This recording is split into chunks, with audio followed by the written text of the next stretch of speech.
Yuk kita mulai berantas ke akar-akarnya korupsi di Indonesia. Karena ini udah mengakar ke seluruh lini masyarakat, menghancurkan pembangunan, dan menghentikan kita dari mensejahterakan masyarakat. Ada 3 alasan kenapa kita harus segera punya hukuman mati untuk koruptor. Kita mulai dari si Noel. Yang pertama, Indonesia sudah menganut hukuman mati. Kita menghukum mati kartel narkoba dan juga teroris. Kenapa?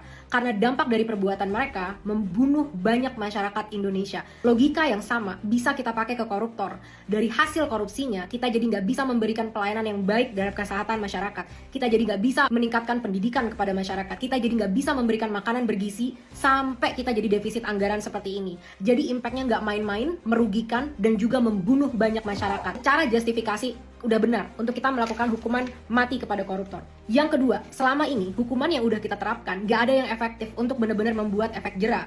Setelah mereka korupsi bertriliun-triliunan rupiah, akhirnya mereka cuma masuk penjara berapa tahun, anak cucu dan keluarganya masih bisa hidup mewah. Contoh aja, Setia Novanto baru keluar nih dari penjara, langsung disambut sama Partai Golkar. Ingat, jangan dipilih lagi partai ini ya.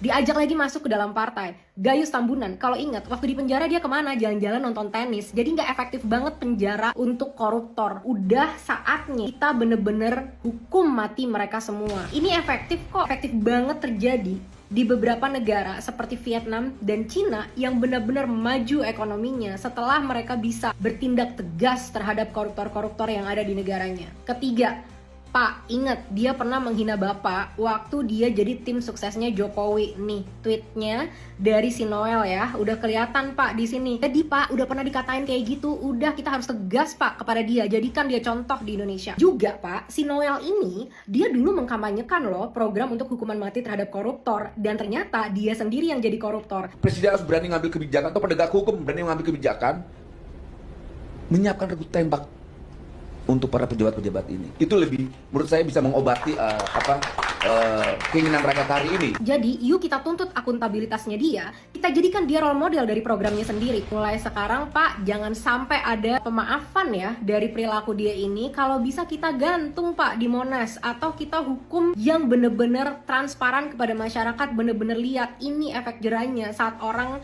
korupsi di saat dia punya jabatan sebesar itu. Pak Prabowo, saya mungkin bukan dan tidak pernah jadi supporter Bapak. Tapi Bapak masih bisa meyakinkan saya kalau Bapak benar-benar mau tegas terhadap koruptor. Dan saya yakin bukan cuma saya, pasti banyak masyarakat Indonesia yang sudah menantikan ketegasan ini.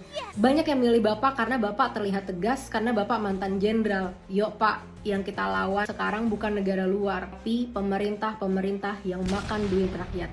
Mulai hukum mati untuk si Noel. Pak